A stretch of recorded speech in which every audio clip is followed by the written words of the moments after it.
Hello, Cinema back. Another dish. How we doing out there? Good, great, grand, and yand. Wonderful. As you see on your screen, your dial, however you are joining me today, I appreciate it. You know I do.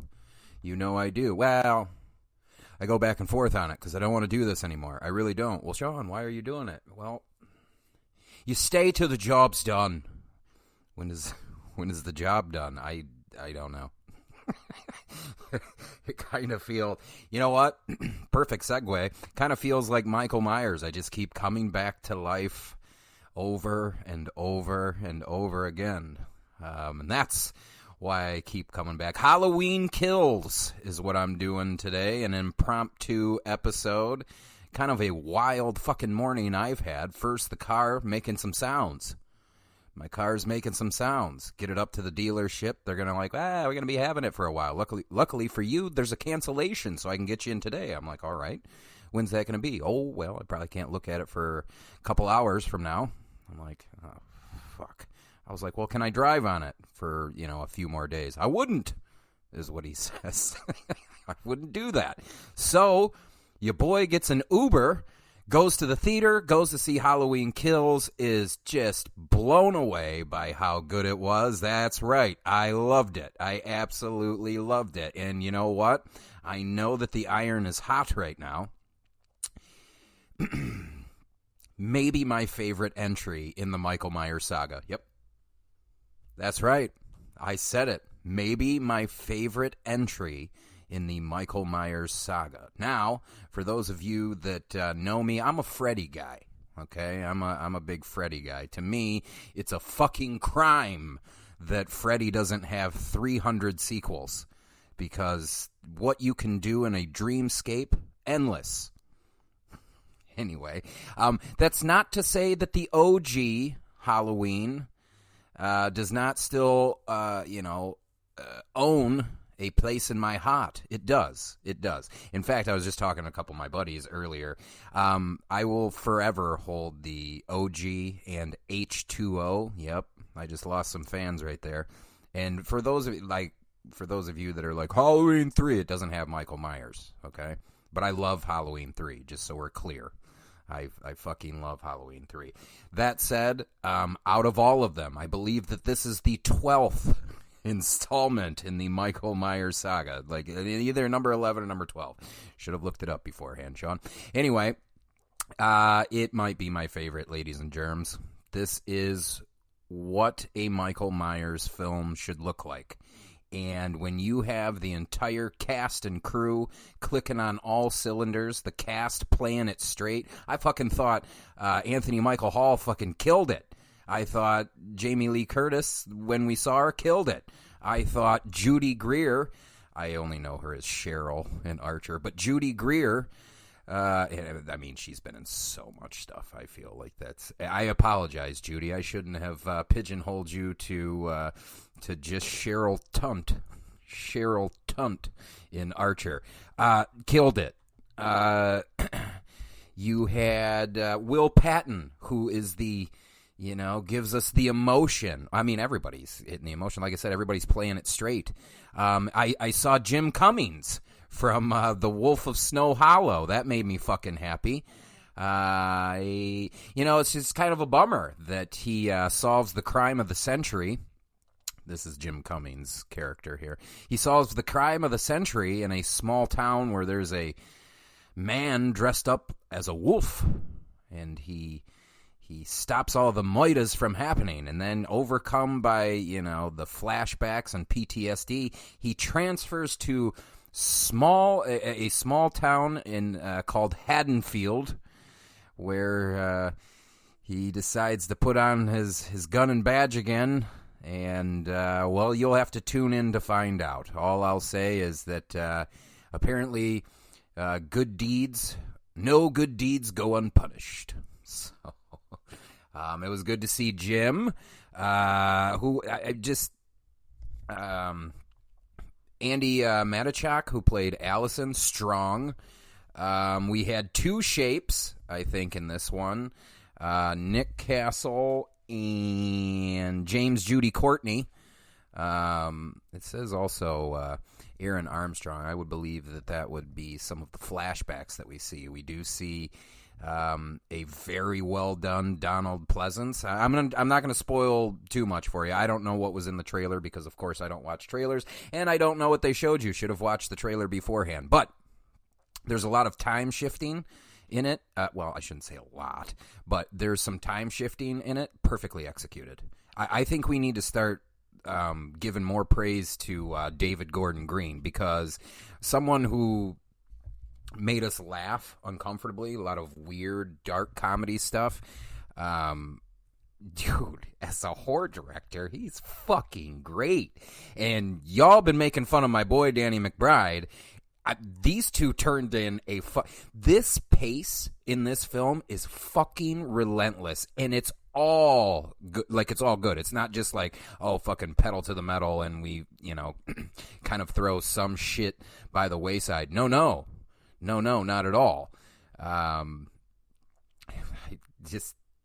just surprised that the dude who directed Eastbound and Down, Righteous Gems, is arguably putting, making other horror directors step up.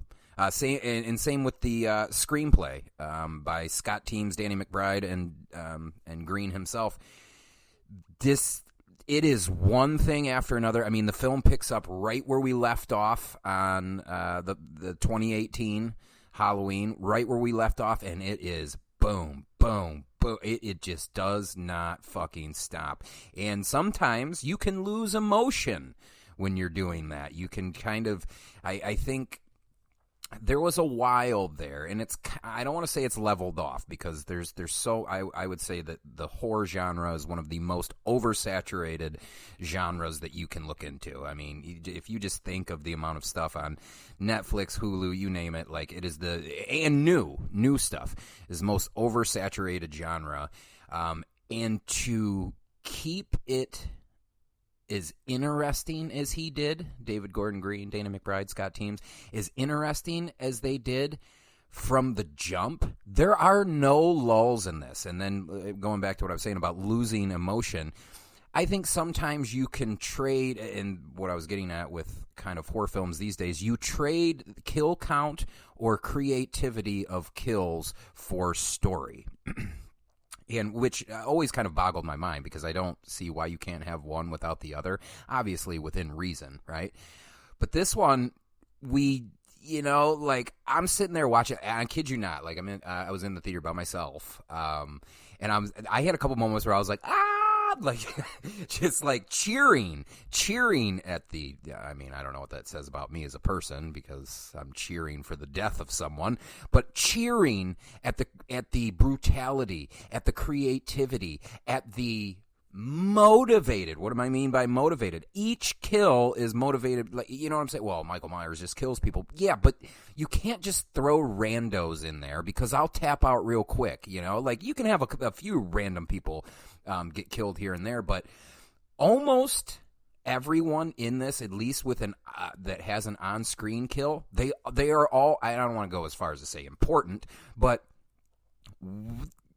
they kind of are. They kind of are, especially when you look at the lore, look at the saga of Michael Myers. We have some old characters coming home to roost. And each, I don't know, like I said, sometimes I just get annoyed when we're like, let's see, Saw is a prime example, and it almost feels cliche and hack to bring up Saw, but I mean, it's true. We traded, sharpness of story for, let's see how gruesome we can be throughout all this, and it just doesn't exist in Halloween Kills, doesn't exist at all. Ladies and gentlemen, at all. It is just one motivated kill after another, and a B storyline that for a Michael Myers film is just as good as any to kind of divert and confuse our characters, which I thought was great, and also wrapping that B story up into emotion of, you know what, I will tell you one of the lines. Michael is turning us into monsters. Ew, it kind of felt gross to say it like that. But that's true. he does do something that turns the town into monsters, and that is something that it's a testament to the writing. You know, these guys clearly went to work, you know, and weren't going to let us down. And, you know, I mean, there's something to also be said about taking. I think horror fans are the most volatile. They're the hardest to please. And as a horror fan, I'm ashamed to be a part of the horror circles, at least the ones that exist on social media, because y'all motherfucker, nothing pleases you. In fact, as I'm so geeked about this, in the back of my mind, I fucking know that there is going to be a large portion of horror fans that just don't like this, and I'm here to tell you, I don't get you. What do you want from a fucking Michael Myers film? Like, if you're like, I swear, sometimes I talk to some of you motherfuckers, and you think that, like, Michael Myers should have, like, a Schindler's List template. Like, the story better be. No, dude, it is about a man in a mask with a fucking knife killing people, okay? I don't need a fucking spy game Brad Pitt, Robert Redford. I have no idea where that came from. I'm just talking a convoluted plot. I have no idea where Spy Game came from. But that's kind of what I mean, is like, I think M. Night kind of did this thing to a lot of 80s and 90s babies where you need to have this twist all the time when it comes to horror films, and you don't. Sometimes it can just definitively end. And in this particular one, I think... I don't know if a lot of the horror crowd is going to get upset at the ending. I don't know why they would. They've already announced, Halloween Dies, or whatever, the third installment that comes out in 2022. Well, you should know. You said you're a horror fan. No, I don't look at that stuff so that I can be fucking surprised when I walk into a fucking theater. And I'm so glad that I didn't see anything about this, because some of the screenshots that I saw would have indicated that another character would have had a much bigger contribution to this film, and they didn't. And I loved it, because I wouldn't change anything about this script at all. I wouldn't change anything from the cinematography. You know what? We got to give these guys love. Because the things that stood out the most was the fucking score, which it's just going to be on repeat. The score by Cody Carpenter, the son of John Carpenter. Of course, John Carpenter's involved, and Daniel A. Davies. Cinematography by Michael Simmons. Oh, it was so good. The use of light or lack thereof in certain instances. And I don't mind in a horror film when a cinematographer's showing off. I know that cinematographers get bothered by that. Well, if you're noticing our work, then it takes you out of the film. Not for me. I'm here to tell you, not for me, okay? It makes me go, awesome. It really does. And there's a couple moments where I think Michael would be like, I was kind of showing off here. And I'd be like, good, do that more often. You're a goddamn champion. The editing by Timothy Alverson, great. Like, I hate this next phrase. I hate it, okay? I hate this next phrase. I was on the edge of my seat. Sorry, I almost threw up on the last one, but I was. I was on the edge of my seat, and that doesn't happen very often for me. In fact, more often than not, the amount of movies that I watch, the opposite. All the way back in the seat, leaned back, eyes half shut. No, that's not true. It's just sometimes when you beat yourself over the head with, say, a trilogy of Italian giallo, you know, by the time you get to the third one, you're just like, oh, fuck. I shouldn't say that, though, because the third one in the installment of my Sergio Martino collection, The Suspicious Death of a Minor, wasn't bad at all. I get so annoyed when they're like, giallo. No, it wasn't. I mean, it was an action comedy with some thrilling elements. Giallo, shut up. So stupid. By your logic, this is fucking Giallo 2. Halloween Kills is Giallo 2. T-O-O. Knew it was going to be good when I saw Malik Akkad, his name pop up. I was like, here we fucking go, dude. Here we go. Production design sick by Richard A. Wright. So let's get down to the cliche stuff. The kill sequences in this, I'm not going to give any away. Don't turn it down, you fucks. When have I ever spoiled such things unless I have a guest? The kill sequences in this, they're so great. The creativity of the kills and the way that they're executed visually. Oh, so good. And it had what your boy fucking just can't do without, which is the practical effects, baby. The practical gore and the practical effects, and we had it. And to my knowledge, I would have to watch it again, but because the movie moves fast, okay? Blow your wig right off. The movie moves so fast. I don't think in terms of blood, in terms of the blood, give me the blood, Lord. There will be blood. Give me the blood. In terms of the blood, I don't think we used any CG. David Gordon Green, Danny McBride, Scott Teams, or producers, call me up. Let me know. Well, actually, Sean, we used it here. Okay. And if you did, you concealed it well, because I only have one rule when it comes to CG effects. Keep it quick, and by God, if you can, and God, by the way, is a black, no, God is a Asian. I ruined the joke. Damn it. At some point, I was going to say that God is an old Asian woman. I believe that, or do I?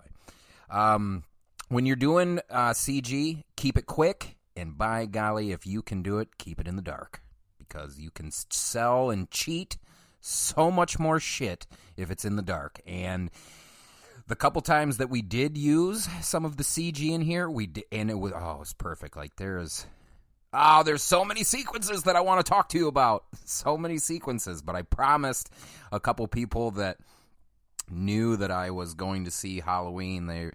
They know that this episode is coming out, and I don't want to ruin anything for them, but I will just say, brav the fuck oh. I mean, between the relentless pace, the just phenomenally executed kill sequences, to the score that made me just like, oh. And there's even there's a song at the end by Ghost. I think it's called A Hunter's Moon. Fuck, I hope I didn't ruin that. I think it's called A Hunter's Moon. Everything just fit. Because if any of you guys know Ghost, there's a very 80s gothic ballad feel to Ghost. I'm sure fucking Ghost purists right now are fucking just spitting on their speakers. You don't know shit. You're right, I don't. I've listened to a couple of his songs. I liked what I've heard, but I like that rap shit. It's true. I don't know. I can't. I've tried to. I mean, I listen to everything. I do, but predominantly it's rap. And I would say, as the years go by, rock kind of gets buried. I don't know that I can stomach another guitar solo for as long as I live. But Sean, you love scores and you listen to scores. There's not even singing. That's different. How is it different? I don't know. It's different. But dude, I mean, between seeing everybody took their fucking job seriously, which you can tell when they're doing. I don't know. You see as many movies as I have, and you can tell when an actor's kind of phoning it in, or they don't give a fuck about the product. I see it all the time, and it's bothersome. But this one, nope. Everybody clearly was on board with this fucking script, and I think it's a case where it pays dividends. I do.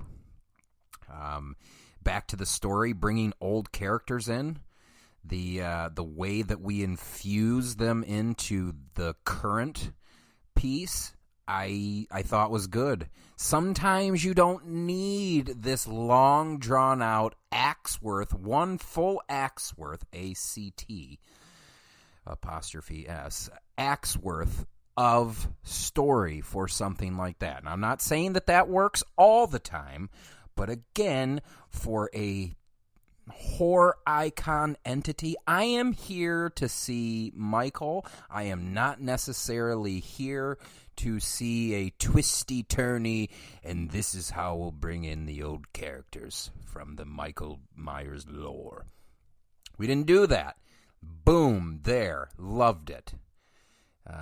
Motivations for doing what they do next. Didn't need a whole bunch. They're all there for the same reason. Why? Because that fuck Michael Myers has been terrorizing the whole damn town for what now seems like an eternity. and that's all I needed. That's all I needed. There is so many good characters in this. In fact, I was kind of pissed that the sheriff, Hamana, what was the sheriff's name? What is the sheriff's name? Go on now, Sean. Omar Dorsey. I wish he would have had more lines. I wish he would have been in it. Like, now I'm nitpicking. The movie, to me, teeters for what a Michael Myers movie is, not a full cinematic experience. Please differentiate between the two. For what the Michael Myers experience is supposed to be, this movie teeters on flawless. Again, there's a difference between a Michael Myers film and an Oscar film, okay? So just relax. Oh, that film's flawless? Then what did you think about Minari? Shut up. I watched both. Did you? Because I don't see a whole lot of people watch. That's a problem with society these days. You talk all this shit about stuff that you've never reviewed yourself. Minari is a great movie, and Halloween Kills is a great movie. How can it be? Well, see for yourself and find out. With characters like Big John and Little John, the gay couple that now, I guess this is kind of a spoiler, the Big John and Little John who now reside in Michael Myers' home. Yep. Just every character is good. And you just get on board. Get on board and enjoy the ride. You know? What else could I talk about? I already talked about Will Patton, Officer Hawkins, who his contribution. There is something to say about Will Patton. Every time he is on screen, I go, oh, I feel bad for the gent. I felt bad for him in Armageddon when he just wanted to give a space shuttle to his child. You guys remember? Yeah, that's Will Patton. The very same in Armageddon. Well, he's been in so many things, it's not even funny. But in terms of what I'm talking about emotionally, when I see him, that's it. Or maybe it all comes down to I just remember that part in Armageddon. I'm like, oh, he's not allowed to see his kid, and he just wants to give him a space shuttle because that's where he's going. He's going to drill up on the asteroid, yeah?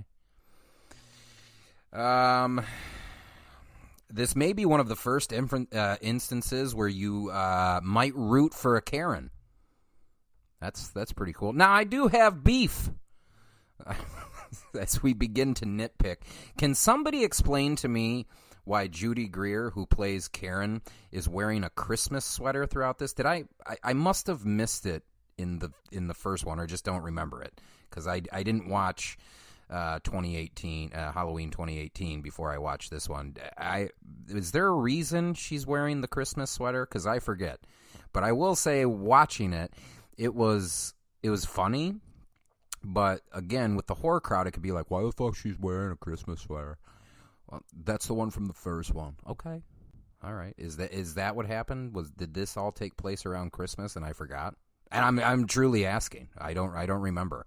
Do you know how many movies I've seen? Actually, I could probably give you a rough estimate of how many movies I've seen since Halloween 2018. Hold on a second. I think it came out in October of 2018. So 2019, I bet you I have seen close to 600 movies since then. Think about that. You know what? Let's give a possibly a better estimate. Anywhere from 400 to 600 movies I've probably seen since then. So don't knock me too bad for not remembering why she's wearing a Christmas sweater. However, Christmas sweater be damned. I'm still rooting for the lady in the Christmas sweater. I'm still rooting for the Karen. Christmas sweater be damned. One of the only times that I'll root for a Karen. I definitely remember thinking that in the theater. Karen, yes, yes. And just so you know, well, this will only pertain to the true crime fans. If you plan on seeing this soon, don't Google what I'm about to say to you. What I'm about to say to you. This is what should have happened to Richard Ramirez. Oh, now, Google. Don't Google it. Don't. I mean, I apologize. Don't Google it. Wait until you see the film first. But it's the only way I could figure out how to put it to you guys and gals and however you identify. Is the only way I figured out how to put it. It's one of my favorite scenes in the film, and I'll just say it's what should have happened to Richard Ramirez. I was fist bumping. I may not have been fist pumping if there was other people in the theater with me, but I was fist pumping. The score in that moment by Cody and John and Daniel. Oh, I'm telling you, I'm geeked on this movie. I am geeked on this fucking movie. There is not, with the exceptions of just, Sean being Sean, I don't know what the fuck I would change. I don't know what I would change. And I can tell you this, when it comes to Friday the 13th, Halloween's, Nightmare on Elm Streets, Hellraisers, there's always things that I can pick out in those films where I'm like, Phantasms, and I like these movies for the most. I like all horror icon movies for the most part. I mean, sure, there's some duds within the catalog, sure. I'm trying to think. Where would I put, Phantasm on? I think Phantasm kind of gets a bad rap. It's like the fucking Aldi brand of horror icons, and I don't get it. I don't get it. Well, we're not talking about Phantasm. But yeah, there's, in all of those catalogs, there are big chunks in those movies, or at least in the catalogs, that I'd be like, I wouldn't have done it that way. I wouldn't have went that route. And most of the time with those movies, let's be honest, horror crowd, most of those stories in those movies stink. They do. Like, if you like Resurrection, I was talking about to Resurrection with somebody the other day. If you like Resurrection, it was ahead of its time because everybody's using cameras. Okay, and? And? Because if that's the saving grace, you're a fool. Jason's kind of my least favorite, though, so there's plenty I could pick out in those, but wouldn't change anything in this film, ladies and gentlemen. I thought that it was pedal to the metal, and it was fucking good from start to finish, and I felt like so many times I was fist pumping throughout the film. Most of the time, it only happens once with me, and it's the end. I'm always like, yeah, fist pump. I fist pumped 5 times in this. And I think they knew what they were doing. And you want to know why? Because Danny McBride and David Gordon Green, I think, may be ushering a new era of horror icon movies. What I mean by horror icon films, The Conjuring, I think, kind of set the bar high. But they don't have, I know that there's a Conjuring universe. But, you know what I'm saying. They don't have an iconic character in there. The Nun, you idiot. No, you're an idiot. How many nun films have they made? Shut up. Okay, let's just stop bashing on people. See Halloween Kills. Jesus Christ. Fucking good-ass time. Such a good-ass time. Halloween Kills impromptu episode. Made up for my car crapping out. She's all good now, but who wants to start a morning like that? Ellis Cinema, Halloween Kills, out now. Go to the theater and see it with a group of friends. That's That's how horror was meant to be seen. Ellis Cinema, Halloween Kills, I'm gone.